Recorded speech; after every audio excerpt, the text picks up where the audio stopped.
You rolling? Yeah. Oh. Yeah, sorry, I called it out a bit. Sorry. So let's start. You can look at this camera for this. Introduce yourself if you want to start, and then you can go, and then we'll kind of get into it. Okay, getting into the farm as well as a little bit about the Yes. Yep. district Just and kind of concise, yeah. where we are and service area. Great. Huh? Like, Service this area. is my name, this is my farm, we grow such and such here. No. When we get to the district, though, how much do you want on the district? Not much. Just your name, kind of. Okay. All right, start right here. All right. Bob Waring, Brandon Farms. We're in the northern neck of Virginia. We grow corn and soybeans, and I think I'd say we put an emphasis on cover crops. Much of our cover crops is on soil health. How do we build biology? How do we use cover crops as nutrient sources, et cetera, et cetera. I'm also a district employee, so I work with the Colonial Soil and Water Conservation District. I am a senior conservation specialist, been there for 2 years, and we service 4 counties in Williamsburg, James City, Charles City, New Kent, and City of Williamsburg. Fantastic. Professor Frank? I'm Hunter Frame. I'm the field crops agronomist with Virginia Tech. I'm located at the Tidewater Agriculture Research Center in Suffolk, Virginia. My primary role or responsibility with Virginia producers is cotton production, but I've actually past 5-6 years been involved heavily with cover crops, nutrient cycling, and corn systems across the state. And right now we're just looking at how we can improve nitrogen use efficiency, nutrient use efficiency, utilizing cover crops and to create a more sustainable and thriving system for Virginia producers. That's fantastic. All right, so now you guys can start conversing together in this, and let's just start about what's some of the stuff that you're working on together. I think so. I think that part of the issues that we're going to have over the next decade is water management, water and heat management. And I think in the work that you guys are doing, I think you'll agree that managing water in one way or another determines how that yield will come in the future. And then it's how do we use those cover crops to manage that water. And economics is going to be huge over the next decade. And how do we become a profitable, sustainable farm for the future? I think has a lot to do with how do we manage the inputs and how do we manage nutrients for the future. That's the way I look at things. Yeah, I mean, when I started, Bob, getting into the cover cropping systems for cotton production, the first thing that I always looked at was how can this be profitable from day one for Virginia producers, and I've approached that as we moved into the corn systems. Is this has to pay for itself starting day one. I know this state has some very aggressive and progressive cost sharing for different cover crops.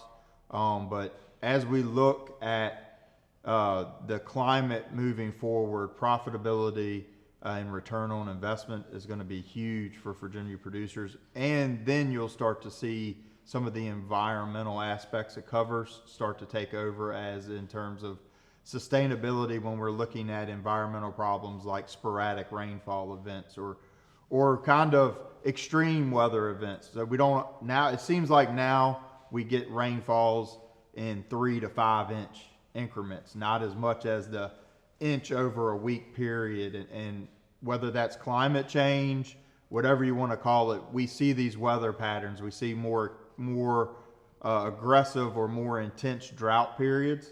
And so cover crops have a role in terms of limiting those impacts in terms of our ag environments.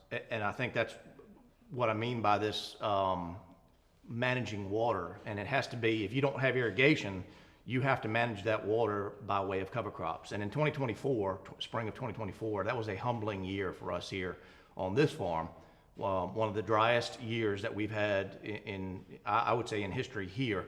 And we still were averaging 20 to 30% above the state average, which was 114 bushels to the acre.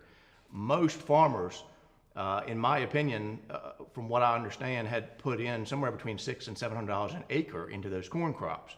And at $4 corn, you're looking at about 150 bushels to the acre break even. This farm, we were somewhere around $350 to the acre, which was 89 bushels to the acre break even. So even in one of the worst years that we've ever had, we still were able to sustain profitability on the farm based off of those cover crops. Yeah, and that's an important kind of point to drive home in Virginia. The state's 95+% dry land production. Yep. You have limited areas with some irrigation capacity. Virginia has gone the route in terms of regulatory that putting in wells for irrigation can be a little bit of a hurdle for producers. So I think we're going to see Virginia stay 90+% dry land, and mitigating drought by limiting evaporation losses from our soils is going to be key moving forward. And not only that, in cotton we've seen, I believe it was 2020 or 2022, we've seen differences not just with heavy thatch covers like something like cereal rye or small grains, but we've seen some differences in using some legume covers in terms of moisture control. And I also believe that having those added nutrients in legume covers benefits in terms of drought resistance. I agree, and I think you get a sustained release of nutrients, whether it's nitrogen or phosphorus, to that corn plant. Again, and there's a synergy. But I used to be comfortable on this farm with a half an inch of rain without covers. I am now comfortable with 2 to 3 tenths of water, because I know that gets me out another couple more days to where we have a chance. 6 weeks of no water is huge when we talk about how that crop, the stress of that crop, what it does. But when we have healthy soils, and we're doing a project out here right now looking at healthy soils and healthy grains, and the whole premise is, can we create a healthier corn plant? Can we create a healthier soybean plant by what's in the soil, by the soil biology? And we're trying to see if we can't create a sustainable system here on this farm. We haven't limed on this farm in almost 9 years, and that's huge when you talk about return on investment. We use half the amount of nitrogen that we typically use in a traditional system, and we fertilize half of what we normally fertilize over the past. So, have you measured any of your cover crops in terms of looking at nutrient cycling, what they're actually putting back? Every year, so I do biomass samples every year, and those biomass samples is how I make that decision and what I'm going to put on as far as nitrogen. I kind of do it in a different way. So instead of putting fertilizer on that corn crop, I'm actually fertilizing my vetch crop. So I'll go out in March and I'll fertilize that vetch crop with my traditional system. That then spurs that vetch, which then releases a tremendous amount of nitrogen, phosphorus, and potassium. And through this precision sustainable agriculture project that Virginia Tech's been doing on the farm, I've come up with this nature of somewhere between 60% nitrogen that's available out of that vetch cover crop to our corn crop. But what's overwhelming is the potassium, and it's 90-some% potassium coming out. And I think all of it is a slow release, which to me indicates that more of it is getting into that plant than if you're applying it broadcasts or what have you. And so let me just jump in really quick there. So that's a great, I like how we're talking about that, but Professor Frame, can you give us sort of like a concise, direct take on how the nutrient use efficiency is helpful to somebody like Bob? Yeah, so I'll just go in a little bit. Nutrient use efficiency is You can still look at him. Nutrient use efficiency is the quantification of how much of the nutrients we apply are taken up by the crop plant, total use. For something like nitrogen, and we use it a lot as nitrogen use efficiency. So our soils, as you're well aware, have a propensity to supply a certain amount of nutrients. And from our data, whether it's corn or cotton, that could be anywhere from 50 to 80 pounds. So if you did not apply nitrogen to a corn crop, roughly about 50 to 80 pounds on coastal plain soils. Now, if you get into the Piedmont and into the valley regions of Virginia, that could be even higher. You could, especially where manure production and then manure application is being utilized heavily from poultry operation, dairy operations. You can see nutrient uptake get into the hundreds, 150 pound range. We have tools in Virginia like the pre-side dress nitrate test that predict how much nitrogen is going to be available and predict whether you need to side dress corn. But typically in coastal plain Virginia, 50 to 80 pounds. And that comes from lower organic matter, coarse textured soils.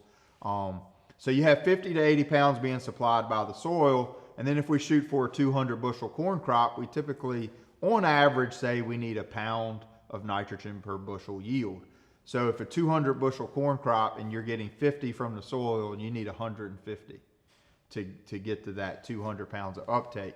And so what we do then is we say, okay, how much does that plant actually take up versus what was applied, and dividing what was applied by what was taken, or what was taken up by what was applied, you get a percentage. And nitrogen use efficiency typically in Virginia can range anywhere from 45% all the way up to about 80%. And some of our tests that were irrigated, we have achieved in some enhanced efficiency fertilizers, we have achieved in some small plot research 100, maybe even a little over 100%, but that's rare. Normally on a Virginia crop field, we're in that 50 to 80% range. And we can change nutrient use efficiency through the use of covers, but also through the use of other management practices like timing, rate, placement, and source of nitrogen. So. I think those tools are invaluable. As a farmer that's investing in our soils, I think that all the tools that we can bring together for that season and make informed decisions on nitrogen, phosphorus, potassium, what have you, is invaluable. Oh, absolutely. Yeah. I mean, and we go back to covers and nutrient use efficiency of covers. You mentioned the precision, the sustainable agriculture project, and part of that project was figuring out whether these covers are releasing nutrients in a time frame so that we can still increase nutrient use efficiency in a corn crop or even in a soybean crop, so that they're limiting in environmental losses. And what we've seen in cotton production, and I know we're up here close to the northern neck in the middle peninsula, and there's not a lot of cotton grown in this area of the world. But what we've seen in cotton production, and you mentioned potassium and phosphorus in your experience, we're able to grow 3-bale cotton. So to give the audience a little bit of a perspective on that is, Virginia averages about 1,100 pound cotton.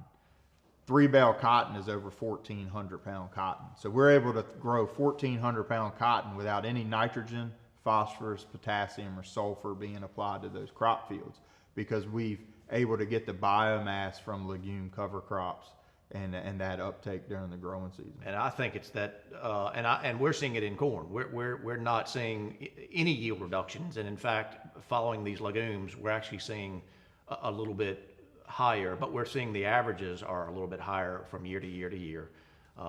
I think there's a synergy there again, and I think it's that slow release of all nutrients, whether it's sulfur, potassium, nitrogen, all of it. I think there's a great, yeah.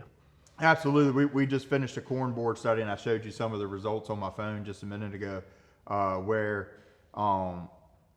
with legume covers, specifically in this study, hairy vetch, we're able to out yield all other cover systems and actually produce about 140 to 150 bushel corn with no nitrogen applied to that in that system. And then if you look at something like a cereal rye, and I think that's where folks getting into these cover crops for me, and maybe where I differ from some of the other government agencies that are involved in cover crops, is that when you look at something like cereal rye or these small grains, if we let them go to heading and delay termination, which is a good thing in terms of mulch, weed control, and nutrient uptake and sequestration, we actually, in going into our cash crop, are penalizing ourselves in terms of having to apply more nitrogen to overcome something we call nitrogen immobilization from high carbon to nitrogen ratios, which dictate whether nitrogen is going to be released from covers or whether it's going to be tied up by cover crops, is that CN ratio. So that's another important thing that we're looking at as we get into more corn production systems. But I really feel like we can get to a system in Virginia where we can grow corn with zero or very little nitrogen inputs in a corn system. From my perspective, and following up on what you're talking about, I think we have to try to figure out a system in Virginia to get these legumes in earlier. We have to figure out how can we get biomass in the spring, and that biomass has to come from earlier planted legumes. And so how do we manage our system, and how do we get farmers to adopt that system? And I think that's going to be paramount, I think, in the future. Yeah, I mean, from my experience has been to get growers to adopt it is one tactic we're looking at with a grant we just were awarded is getting the ag retailers involved. As much as I'm an extension guy through and through, been with Virginia Tech now going on 14 years. A lot of producers in the state get their information from the ag retailers. So if we can get them on board with this new management system, nitrogen management system, I think we're going to see adoption. The other thing is getting folks like you and some of these other producers that are their neighbors, get them demonstrating on larger acreages that this is doable, it's profitable. And once we get that, and we've seen it a little bit in Tidewater with cotton, the acreage starts to build and guys become more and more willing to try something that maybe their grandfathers weren't doing. I think one of the things that we need to consider in the state of Virginia, we've sort of lost the wheat market. I think we need to try to figure out how do we get that wheat market back, because I do think that in talking about what in adoption of this system and getting cover crops in early, legumes in early, we're experimenting here with wheat for grain followed by a summer cover, and then I could terminate that summer cover and plant these legumes when I want to plant legumes end of September, 1st of October. And I think that's paramount. So we're looking at pulling a quarter of the acres out, putting them into a wheat for grain or a year-long cover crop, and then planting those legumes for that next year. Then a corn behind corn system, again, planting that legume end of September, 1st of October. And so can we create a market? Can we create a wheat market in the state of Virginia by which farmers will go back to planting wheat, foregoing that double crop soybean, but see the value in building that soil and next year's legume cover crop by what you're talking about with this growing cotton or growing corn with very little inputs that would then offset what we would be getting out of those double crop soybeans. Yeah, and exactly. I mean, establishment of these legumes early is paramount to the high biomass and nitrogen fixation. We have guys flying them on with some drones in our area. If soybeans are in the field, that's a tricky one because soybeans come off later than corn. So we have guys flying some legume covers on into soybeans before soybeans defoliate. But that optimal planting window is probably mid-September for legumes into mid-October. The farther southeast you go, you can push some of that legume planting into November. But if you're close to the fall line, which is the I-95 corridor or west, getting those legumes in, maybe even in a corn system, can be tricky before you get your, following a corn system. So I think some of these technologies, maybe aerial application, which has been shown to have some success, is going to be very important in the establishment for the spring biomass production, like you mentioned. Let me jump in really quick here too to kind of help just get a few different points I want to get, because you guys really have done an awesome job at kind of getting a lot of our boxes checked without me having to do much. But can we just talk a little bit about like the biggest benefits of the collaboration? So we have a producer background, we have the educational, like academic, coming from that side, and that's I think a powerful collaboration. But from your own words, what are the benefits of the collaboration between your two different backgrounds? I was heading right into that. You do it, man.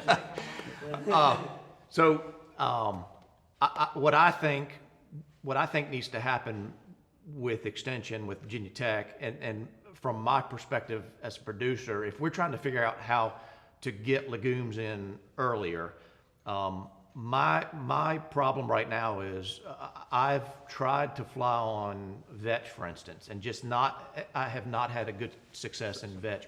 But are there alternatives such as balanza?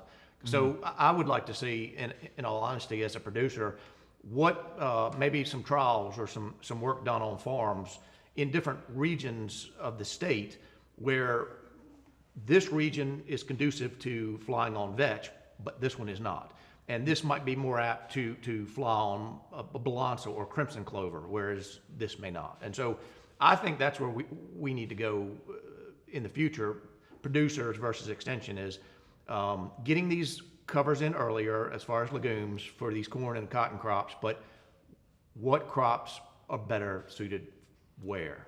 Yeah, so I can speak a little bit to that, but going back to the collaboration between producers, extension, industry, and regulatory agencies in the state, I think there needs to be a realization that that we can do everything in small plots.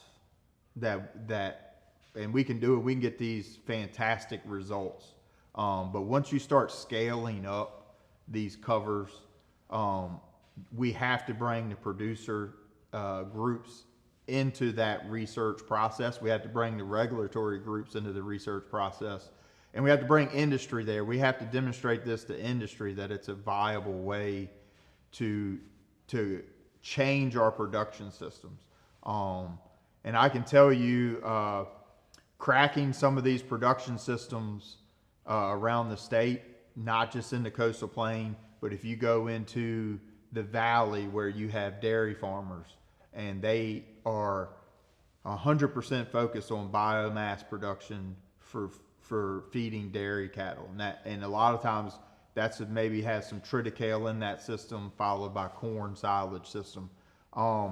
Getting these production practices, not just cover crops, but enhanced nutrient management practices is going to be critical for them.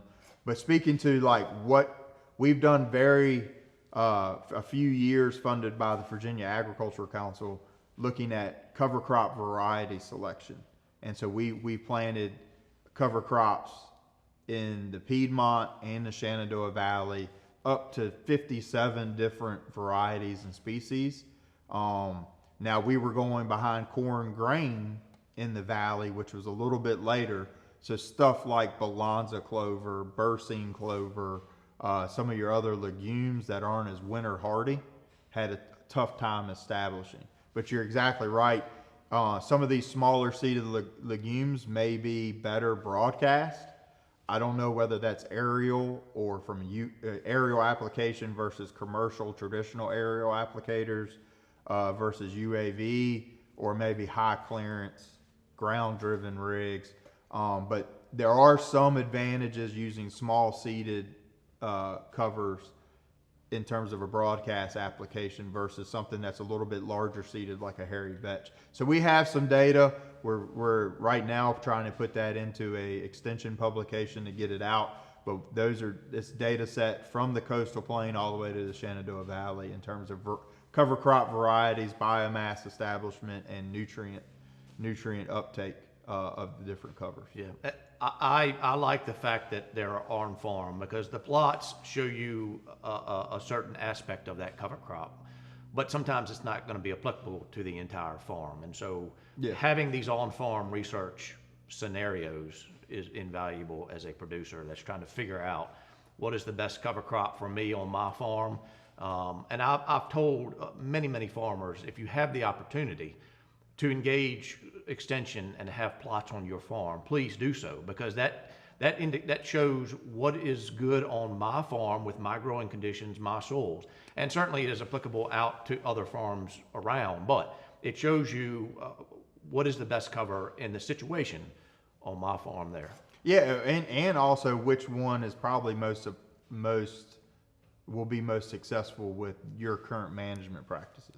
Now, as we get into these cover crops and the different management, your management, hopefully producers' management practices will shift to get more and more performance, maybe out of something like a legume cover, which changes, as you're well aware, but it'll change stuff like your planters, what you need to get through that residue mat. But I would say the most impactful thing that we have done is put large plot replicated demonstration strips, not just cover crops really, but really variety. Like I handle the cotton variety testing, and that data is probably more heavily weighted in a producer's mind because it's done across the entire field instead of on a small plot of what actually performs best in their area. But also now we've gone to large plot, we're developing a nitrogen algorithm and talking about just nutrient use in general. We developed a nitrogen algorithm where we're flying UAVs, taking NDVI, and then predicting what nitrogen rate needs to be on that cotton. And we've gone in and just said, I just want to split a field with a farmer. This half we're going to manage nitrogen with the UAV, this half in variable rate, this half we're going to do just like you usually do. And so we've gone to kind of competing with them head to head to see which management practice is better. And once they start seeing it on their farm and their neighbor's farm, and it works and it's saving their neighbor money, it might only be a 20% reduction in nitrogen rate using the UAV variable rate system, but that's 20% savings that they have on maybe 30% of their acres. And then their neighbors start seeing that and going, man, there's something to this. This is pretty cool. And that's powerful. That can be powerful. Yeah. And I would like to see Extension have planting field days, for instance. So there are issues that I've had to overcome with planting into live green cover. There's different planter setups like you were talking about. And so for farmers that are trying to understand, how do I plant into this vetch cover crop, or how do I plant in this balansa clover, having them actually see it and touch it and what have you is huge when you talk about incorporating them or having them incorporate that into their system. That's a fantastic explanation. Yeah, that was great. I have one last thing that whenever these guys want to add, this is kind of just because we have 25 minutes of great sound bites and conversation. And so just if we could get kind of just a clean take, you could just say it to Hunter of like, just give us a concise explanation of like what you do on the farm, or like what the operation is here. As far and you've talked a lot about it, like, oh, we're just what the operation is in the farm. from like what aspect? Like what are you growing? Like what's coming out of here? I know you said you're sourcing some wheat for distillery. Like corn. Yeah. Okay. All right. So here on the farm, our focus is on corn and soybeans, but we in fact put just as much emphasis on our cover crops as we do our corn and soybean crop, simply because that cover crop is feeding our corn and soybean crop. We've also tried to, this year, we are looking at alternative markets. And so we've contacted a distillery downtown, and we'll be taking some corn to the distillery this coming year. We're looking at traditional systems versus regenerative ag grown systems here that we have on this farm. And so will that make a difference in our profitability here as well on the farm?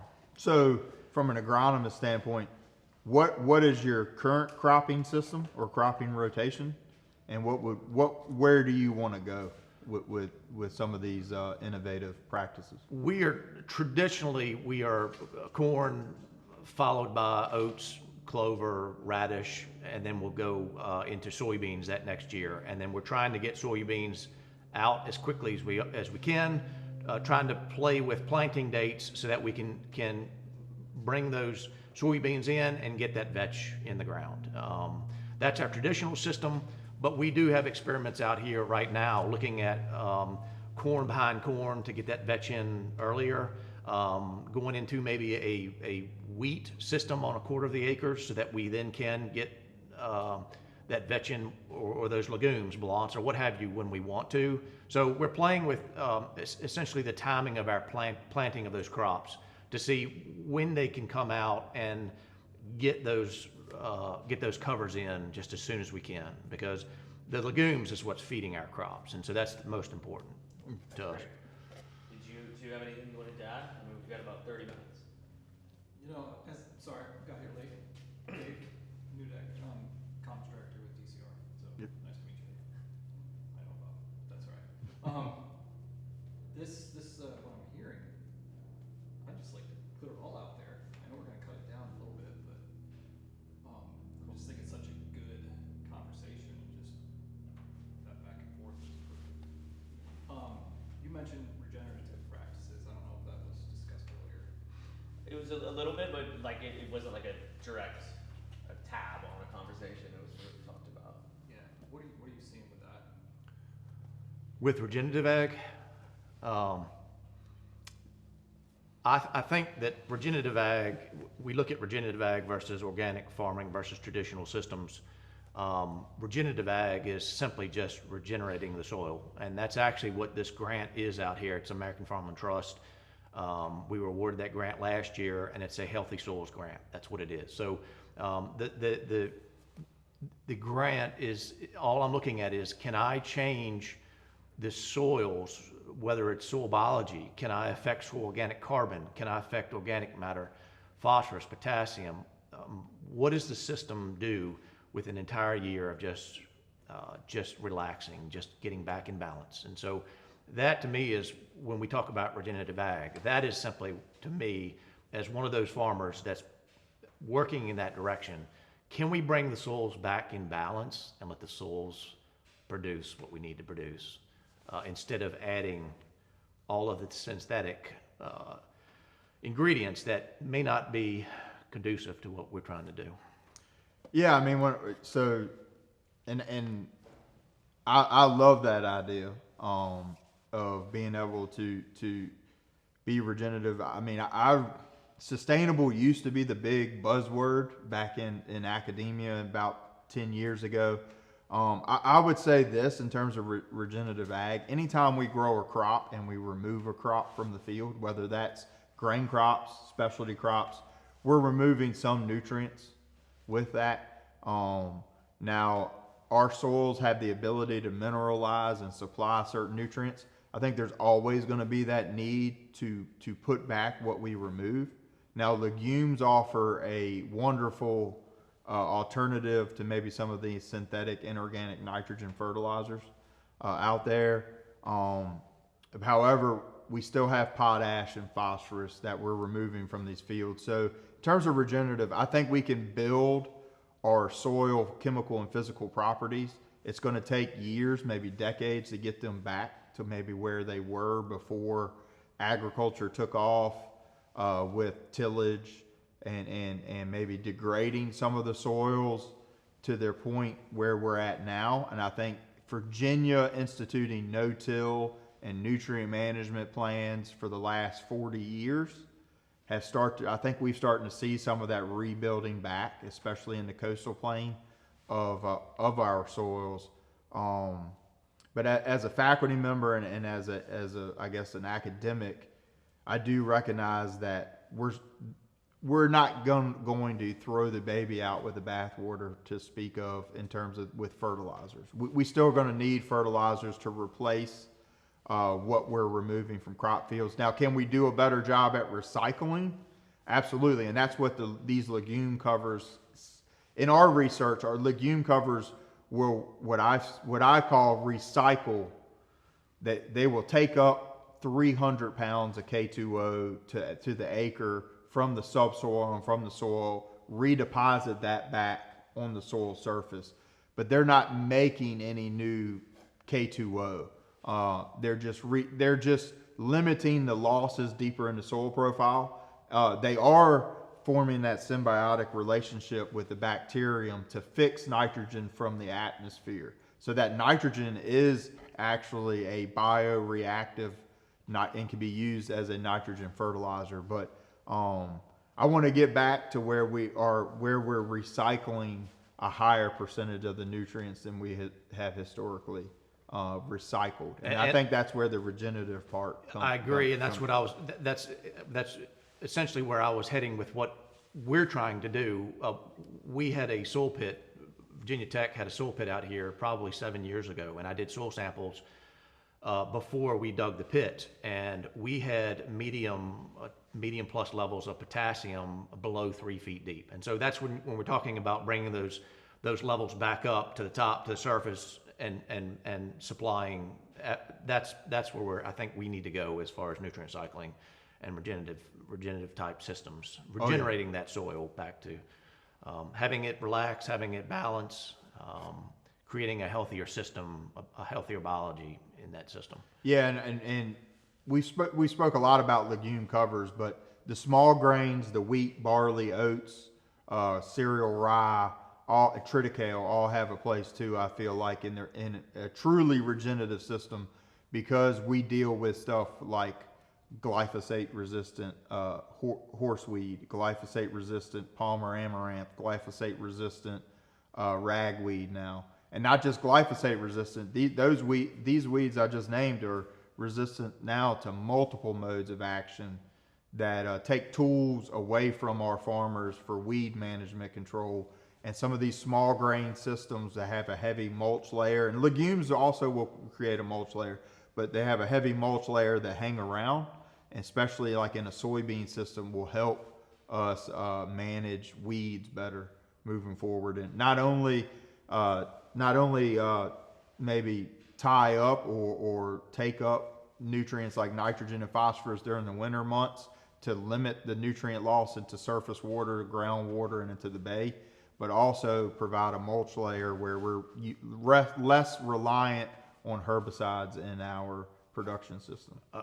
Agree. And one of the things that we are moving towards in the Ag Advisory Committee is that healthier farms, profitable farms, create our healthier watershed, and that's one of our paramount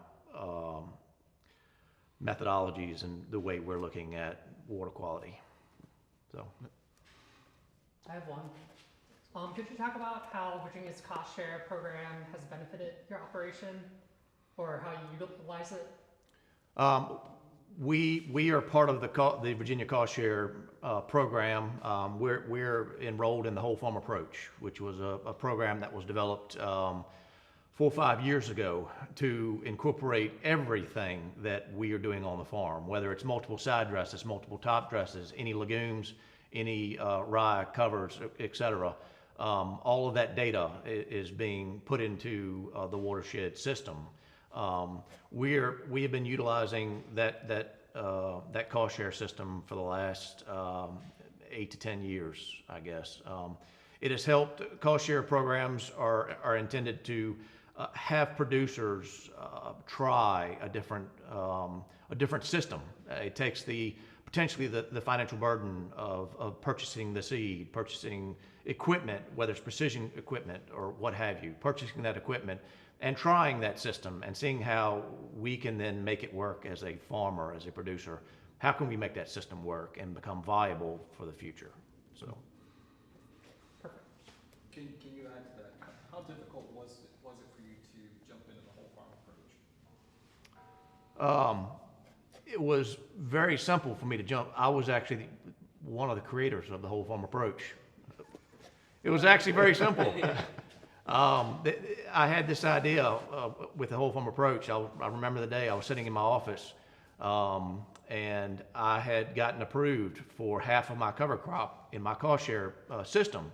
So, well, this is great. I appreciate it, but how do I get the rest of my cover crop data incorporated? And how about my side dresses? How about my starter applications, what have you? And so a light bulb went off, and I started thinking then. And so then I approached my manager and the CDC, Amy Walker at the time, and we then reached out to some district managers and said, how would this system work? Would it work?